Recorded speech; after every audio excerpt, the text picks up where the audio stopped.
Men yurak operatsiyasini shunchalik oson bo'lib ketishini bilmagan ekanman-da. Chunki oldin juda qo'rqib yurardim. Akademik Vohidov nomidagi xirurgiya markazi mana bu chet eldagi uncha nimalardan klinikalardan qolishmas ekan.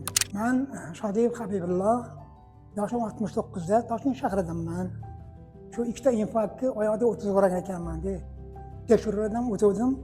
Mana qon tomirlarim, yurak qon tomirlarimda hammasi bitib qolgan ekan. Keyin menga operatsiyani tavsiya qilishdi.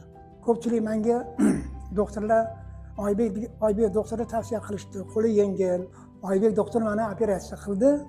Operatsiya juda muvaffaqiyatli o'tdi. Men bundan xursandman. Operatsiyaning ikkinchi kuni meni bo'limga olib tushdi. Men o'zimni juda yaxshi his qilyapman. Mana bugun 5-kuni. Shunaqa yaxshiman.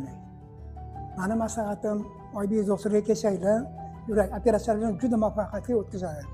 Men bundan xursandman. Men sizlarga shuni maslahat beraman.